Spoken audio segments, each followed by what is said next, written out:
Hello అండి, అందరికీ Saraswati information ఛానల్లోకి స్వాగతం. ఆయన దేవకీదేవి యొక్క గర్భమునందు జన్మించినటువంటి ప్రతి శిశువుని సంహరిస్తూ వచ్చాడు. అంటే యథార్థమునకు మొట్టమొదట్లో చంపకపోయినప్పటికీ తర్వాత నారదుడు వచ్చి చెప్పినటువంటి కారణం చేత వరుస క్రమంలో శిశువులందరినీ చంపుతున్నాడు. కృష్ణుడు పుట్టాడు, పిల్ల ఏడిచింది, కంసుడు లేచాడు, పరిగెత్తుకెళ్ళాడు. అన్న శమింపుమన్న తగదల్లుడు కాడిది నెనకోడలవు మన్నన చేయు మన్న విను మానిని చంపుట రాచపాడి కాదన్న సుకీర్తి వై మనకదన్న మహాత్ములు పోవుత్రోవు పోవన్న భవత్ సహోదరి కదన్న నిన్ను శరణంబు వేడదన్నని ఏడిచింది దేవకీదేవి. అన్న అన్న అన్న అని పరిమాట్లు పిలిస్తే మనసు కరుగుతుందేమో అనుకుంది పిచ్చి తల్లి. అన్న శమింపు మన్న తగదల్లుడు కాడిది నెనకోడలవు మన్నన చేయు మన్న విను మానిని చంపుట రాచపాడి కాదన్న సుకీర్తి వై మనగదన్న మహాత్ములు పోవుత్రోవ పోవన్న భవత్ సహోదరి కదన్న అని అన్ని మాటలు అన్నయ అన్నయ అన్నయ అని ఏడిచింది. అయినా బలవంతంగా పిల్ల కాళ్ళు పట్టుకుని లాగేసి గిరగిరా తిప్పి ఆ పిల్లని బండకేసి కొట్టబోయాడు. ఆ పిల్ల రాతికి తగలడం మానేసి ఆకాశంలోకి ఎగిరిపోయి పుష్ప మాలల చేత అలంకరింపబడి దేవతలందరూ ఆమెని సేవిస్తూ ఉండగా, ఓరి పిచ్చివాడా, నిన్ను చంపేవాడు నాతో కలిసి వేరొక చోట పుట్టాడు. పోని ఊరుకున్నాడా? ఇంకా పళ్ళు రాని పిల్లలు, పాలు తాగుతున్న పిల్లలు ఎక్కడెక్కడున్నారో వాళ్ళందరినీ చంపేయమన్నాడు. అక్కడ ప్రారంభమయ్యాయి కృష్ణలీలలు. అసలు శ్రీకృష్ణ పరమాత్మకి ఇంకా పాపం ఆయనకి అసలు అందుకే కన్నులు తెరవని కడుచిన్ని పాపడై దానివి చనుబాలు త్రాగి చంపే అన్నారు గోపకాంతలు ఆయన గురించి చెప్తూ. ఇంకా అసలు పుట్టినటువంటి పిల్లాడు, ఆయనకి కళ్ళు సరిగ్గా తెరవడం, తన కాలు చెయ్యి తను తీసుకోవడం కూడా రానట్టుగా ఉన్నటువంటి పిల్లవాడిని చంపడానికి వచ్చింది పూతన. సిరిమమ్ము బ్రతకంగ చూచుటకునై శృంగార వేషంబుతో నరుదే నోపునటంచు గోపికలు జిక్పల్వాక మోహించి తత్వలై చూడ లతంగిపోయి కనియన్ పర్యంక మధ్యంబునం బరు భస్మానుల తేజు దుర్జనవధ ప్రారంభ కుంభింబకున్ అంటారు పక్కన. బూది కప్పిన నిప్పులా ఏమీ తెలియని వాళ్ళ పడుకుని ఉన్నటువంటి చిన్ని కృష్ణుడిని చూసింది పూతన. లక్ష్మీదేవిలా వేషం కట్టింది చంపేస్తానని. తీరా లోపలికి వెళ్ళింది.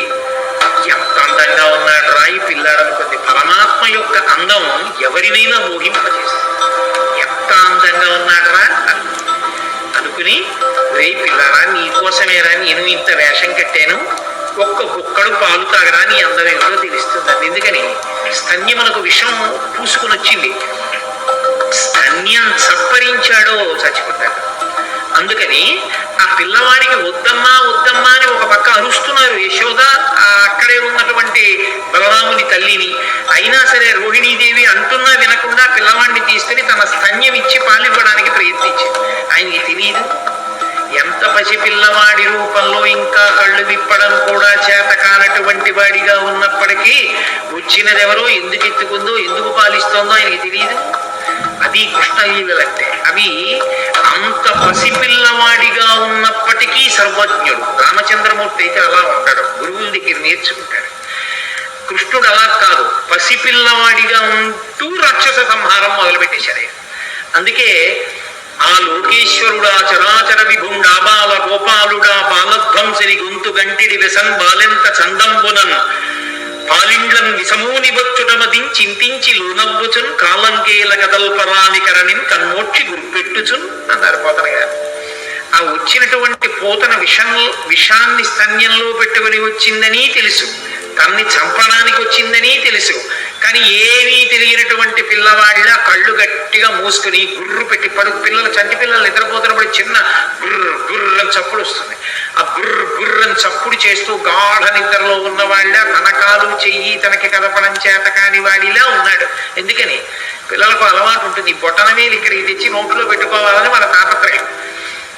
కానీ వాళ్ళ చెయ్యే, వాళ్ళ నోరే, కానీ ఈ చెయ్యి ఇక్కడికి వెళ్ళదు. ఎందుకనంటే వాళ్ళకి ఆ బలం ఉండదు. లేక చెయ్యి ఇలా ఇలా ఇలా ఇలా పోతుంది. పోయి ఇక్కడ పెట్టుకుందాం అంటే ఇలా పోతుంది. అది పోయేటప్పటికీ వాడు ఏదో ఇంకొకడెవడో వాడి చెయ్యి లాగేశాడన్నట్టుగా ఎడవడం మొదలు పెడతాడు. కాలంగేల కదల్పరాని కరణిని కన్నోడ్చి గుర్పెట్టుచున్. తన కాలు చెయ్యి తనకి సక్రమంగా కదపడం చేత కాని పిల్లవాడు ఎలా ఏడుస్తాడో అలా అంతా మా అమాయకంగా ఉన్నవాడిలా నిద్రపోతున్నప్పటికీ కూడా తనకి పాలివ్వడానికి వచ్చినటువంటి పూతనా స్తన్యముల ఎందు విషం పెట్టుకుని వచ్చిందని తెలుసుకున్నటువంటి పరిపూర్ణ జ్ఞానము కలిగినటువంటి కృష్ణ పరమాత్మ అక్కడ పక్క మీద అలా పడుకుని నిద్రపోతుంటే ఏమీ తెలియని దానిలో వచ్చి ఎత్తుకుని పాలివ్వడం మొదలుపెట్టి నిజంగా ఆ చిన్ని కృష్ణుని యొక్క మూర్తి మన మనసు మీద ముద్రపడాలని పోతన గారి తాపత్రయం. ఎంత లైవ్ టెలికాస్ట్ ఆయన ప్రసారం చేశారు, శాబ్దిక ప్రత్యక్ష ప్రసారం భాగవతం. మేల్కొన్న తెలగున మెర్లన కరువిచ్చి క్రీగంట చూచుచు గిదిసి నీల్గి ఆవులించుచు చేతులక సంబున జాచి ఒదిగిలియ కన్న యోజనూది బిగిచన్ను కవకేల కబళించి పీడించి గుక్క గుక్కకు గుటుకు గుటుకు మనుచు ఒక రెండు గుక్కలను విధ ప్రాణముల సైతము మేనిలు సత్వమెల్ల త్రావెన దియును గుండెలు తల్లడిల్ల ఇతర బాలుల క్రియమాడ వీవు కావు చన్ను విడువుము చాలుననుచు. ఆ పిల్లవాడికి చిన్ని కృష్ణుడు నిద్ర లేచినటువంటి సందర్భాన్ని అంత హృద్యంగా వర్ణించారు. బాగా నిద్రపోతున్న పెద్దవాడిని వెళ్ళి లేపాం అనుకోండి, బుద్ధిగా లేదా ఎందుకు అలా లేపుతామని కోపడతాడు. పసిపిల్లలు అలా కాదు, బాగా నిద్రపోతున్నా వీడు పొద్దున్న ఎప్పుడో 7ంటికి పాలు తాగాడు, కానీ ఇవాళ ఏమిటి ఇలా గురిపెట్టి నిద్రపోతున్నాడు, వీడు 9 అయిపోయింది, పిల్లాడికి ఆకలి ఇస్తుందని అమ్మ లేపేస్తుంది.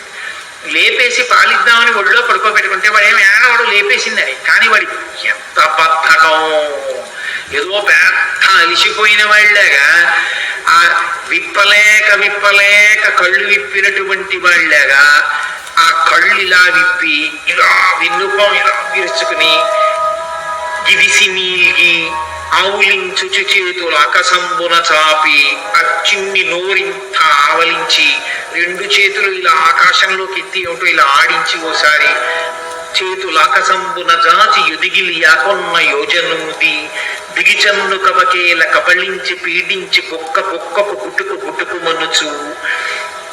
పోతన గారికి వినబడింది ఆ గుట్టుక్కుమన్న చప్పుడు కూడా. ఆ స్తన్యాన్ని ఆ చిన్ని పూల పట్లం లాంటి చేతితో పట్టుకుని గుట్టుక్కుమంటే 2 గుక్కలు తాగాడు అంతే.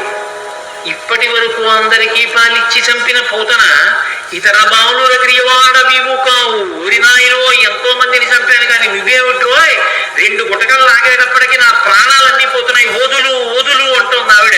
గుక్కకు గుటుకు మనుచు ఒక 2 గుక్కల నువిధ ప్రాణముల సైతము మీనిలో సత్వమెల్ల త్రావె నదియును గుండెలు తల్లడిల్ల ఇతర బాలుర క్రియవాడ వివు కాదు చన్ను విడువుము చాలు నవ్వచ్చు. చాలు వదిలేరా అని ఆవిడంటుంది. పట్టి విడవరాదు నా చెయ్యి అని ఆయన వదిలిపెడతాడా? ఆయన విడిచిపెట్టలేదు. ఆఖరికి ఆ శరీరం 13 కిలోమీటర్ల దూరం పడిపోయింది పోతుంది. అవి బాల్య లీలలంటే కృష్ణుని యొక్క లీలలు అంత అద్భుతంగా ఉంటాయి. ఏమీ ఎరగని వాళ్ళ పోతన శరీరం మీద పడి ఏడుస్తూ ఆడుకుంటున్నాడు.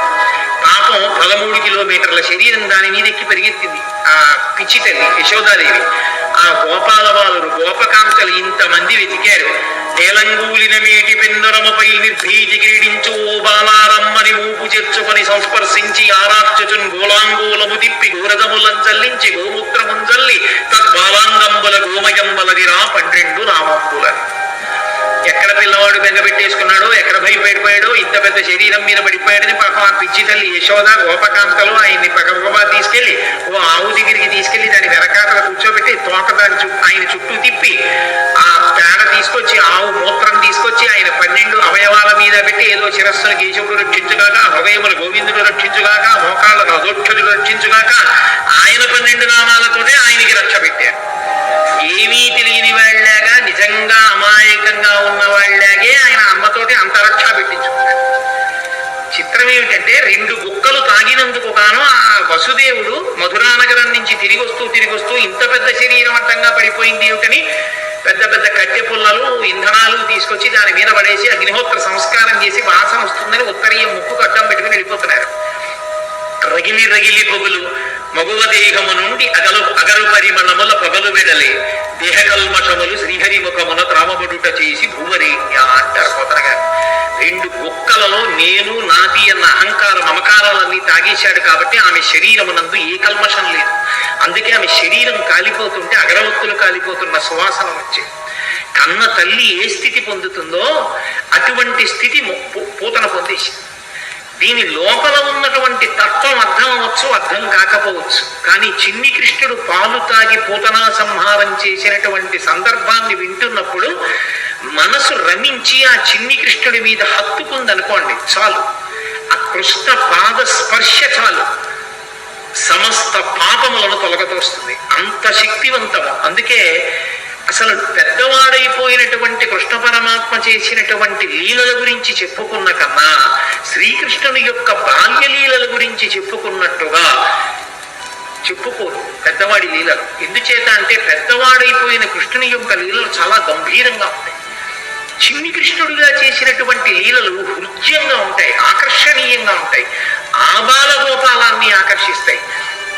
అందుకే వ్యాసుల వారు ఎంత అనుభవించారో, పోతన గారు ఎంత అనుభవించారో, మధుసూదన సరస్వతి ఎంత అనుభవించారో, లీలాశుకుడు ఎంత అనుభవించాడో, బాల్యలీలలకు ఉన్నంత గొప్ప స్థానం శ్రీకృష్ణ పరమాత్మ యొక్క అవతారంలో నిజానికి పెద్దవాడైపోయినటువంటి కృష్ణుడి యందు లేదని నేను అన్న. కానీ మనం కూడా బాలకృష్ణుడి యొక్క మూర్తిని చూస్తే పొందేటటువంటి ఉత్సాహం పెద్ద కృష్ణుని యొక్క మూర్తిని చూస్తే పొందాం. బాలకృష్ణుని యొక్క లీలలు అంత అద్భుతంగా ఉంటాయి. అందుకే ఆ పోతన గారు బాలకృష్ణుడి యొక్క లీలల్ని ఎన్నిటినీ చెప్పారు. బాలురకు పాలు లేవని బాలింతలు మొరలు పెట్ట పకపకన గియా బాలుండాలము చేయుచు ఆలకు గ్రేకులను విడిచనంబోజాక్షి వారిల్లు సుచ్చి కడవల గౌరంబుగా నేయి త్రాగితుదనాక డబల్ వీరింట నీసుతుండిట వారికి వీరికి పెద్దవాదయ్య సతీ ఆడంజని మీగడ పెరుగోటక నీసుతుడు త్రావి ఒక ఇంచు కథ కోడలి మూతింజరిమిన కోడలు ముచ్చనుచు అత్త కొట్టెల తాంగి. నేను వీటికి అర్థాలు చెప్పక్కర్లేదు, మీకు ఆ పద్యం చదువుతుంటే అర్థమైపోతుంది. స్వార్థపరులైనటువంటి అత్తాకోణళ్ళు కడవల్లో వెన్న దాచుకునేవారు. కృష్ణుడు ఎక్కడొస్తాడో అని. కృష్ణుడు ఏం చేశాడంటే రానే వచ్చాడు, ఓ రాత్రి వచ్చాడు, శుభ్రంగా వెన్నంతా తినేశాడు. వెళ్ళిపోయే ముందు కొంచెం ఒక వెన్న కోడలు మూతికి రాసి వెళ్ళిపోయాడు. అత్తగారు పొద్దున లేచి కడవ దగ్గరికి వెళ్ళి కడవలన్నీ ఖాళీ, కోడల్ని లేపడానికి వచ్చింది, మూతి మీద వెన్న ఉంది. ఆ రాత్రి నేను పడుకున్న తర్వాత వెన్నంతా తినేశావా అని ఆ కోడల్ని పట్టు కొట్టింది. దాచుకున్న వాళ్ళు అలా ఉంటారు. వచ్చిన అతిథుల్ని ఆదరించినటువంటి వాళ్ళు ఎంత అందంగా ఉంటారో, సంసారాలు ఎంత బాగుంటాయో చెప్పడానికి ఒక్కొక్క లీల వెనక మళ్ళీ ఒక్కొక్క తాత్పర్యం. బాలురకు పాలు లేవని బాలింతలు మొరలు పెట్ట పకపకన గియా బాలుండాలము చేయుచు ఆలకు గ్రేపులను విడిచి అంబోజాక్షి. మా పిల్లలకి పాలు లేకుండా చేసేసాడమ్మా, సాయంకాలం అయ్యేటప్పటికి ఎక్కడి నుంచి వచ్చాడు, దూడలన్నీ వదిలేశాడు, ఆవుల దగ్గర పాలన్నీ తాగేశాయి, మా పిల్లలు ఏడుచుకున్నారని కొంతమంది గోపకాంతలు వచ్చి చెప్పారు. ఎన్ని లీలలో పుట్టి పుట్టడు నేడు దొంగిలబోయి వారి ఇల్లు చొచ్చి తా ఉట్టి అందక పీటలు రోలు ప్రోవిడి ఎక్కి చేపెట్టజాలక కొండ కిందొక తూటునరించి నీ పట్టి మీగడ పాలు చెరలు పట్టి తాగెతలోదరి. దీనికి అర్థం చెప్పాలని నేను అనుకోవట్లా, అంటాను కానీ మళ్ళీ చెప్తుంటాను. కృష్ణుడు ఇంటికి వెళ్ళాడు, ఆ అత్త కోడలు ఉట్టి దొరికితే తాగేస్తాడని చెప్పి ఉట్టి కింద ఉంటే ప్రమాదం అని చెప్పి పైన కట్టేశాడు. తీసుకెళ్లేదో చిక్కన్లో పెట్టి పైన కట్టారు. రాని వచ్చాడు, చూశాడు, ఓహో ఈ అత్తా కోడలు పైకి కట్టారా ఎలా అనుకున్నాడు. పీటలు ఓళ్ళు అన్ని తీసుకొచ్చాడు, అక్కడ వేసాడు, వాటి మీద ఎక్కాడు. ఇలా చేయి పెడదామని చూశాడు, అందలేదు. పీటలు రోళ్ళు వేసుకున్న అందనంత పైకి పెట్టేశారా, వీళ్ళ పని చెప్పాలనుకున్నాడు. ఓ రాయి ఒకటి తీసి కింద కన్నం పెట్టాడు. చక్కగా పైనుంచి కారిపోతుంది. హాయిగా అందరూ చేరలు పట్టి తాగారు, వెళ్ళిపోయాడు. భాగవతం కాదు కానీ నాకు ఇది చెప్పినప్పుడల్లా జ్ఞాపకం వస్తుంది. ఒక చోట ఒక అత్తా కోడలు అంతకన్నా చాలా తెలివైనవాడు. ఇలా వచ్చి ఎక్కడో ఉట్టి కట్టి పెట్టినా తాగేస్తున్నాడని వాళ్ళు ఏం చేశారంటే కుండని చుట్టూ గంటలు కట్టారు. వచ్చి ముట్టుకున్నాడో గంటలు మోగుతాయి, అప్పుడు పట్టుకోవచ్చు అనుకున్నాడు. ఆయన ఏం చేశాడు, పీట వేసుకున్నాడు, రోడ్లు వేసుకున్నాడు, పిల్లల్ని ఎక్కించాడు, ఆ వీపులు ఎక్కాడు, దగ్గరికి వెళ్ళాడు. ఎలా ముట్టుకోవడం, ముట్టుకుంటే గంటలు మోగుతాయి. చూశాడు పరాత్పరుడు, ఆయన శాసనానికి ఏది లొంగదే. ఓ గంటలలారా మీరు మ్రోగపడు అన్నాడు. అవి విన్నాయి. చక్కగా వెన్న తీశాడు, పిల్లలందరికీ పెట్టాడు. ముందు వాళ్ళకి పెడితే కానీ తను తిండం. అందరికీ అందిందా, అందింది. ఇప్పుడు ఆఖరణ తను తీసుకుని ఇలా నోటి దగ్గర పెట్టుకున్నాడు. గంటల కనకనకనకన మోగి, అరే మిమ్మల్ని మోగద్దన్నాను కదా, ఎందుకు మోగారన్నాయి. ఏం చెప్పమంటావు పరమేశ్వర, వాళ్ళకి పెడితే ఊరుకున్నా, నువ్వు నోట్లో పెట్టుకుంటే నైవేద్యం అలవాటు గంట మోగడం, అందుకని మోగేశాను. అలా ఎంతమంది ఇన్ని అనుభవించారు ఓ మహానుభావుడు. వేలుపులటి రాకంటెన వేలుపు మరి ఎవ్వడనచుమి కవకెన గిమా వేలుపుల గోడపైనో హేలావతి నీత నూజుడింగిలి చేసెన్. ఇలాంటి మరెన్నో వీడియోస్ కోసం ఛానల్ని వెంటనే సబ్స్క్రైబ్ చేసుకోండి.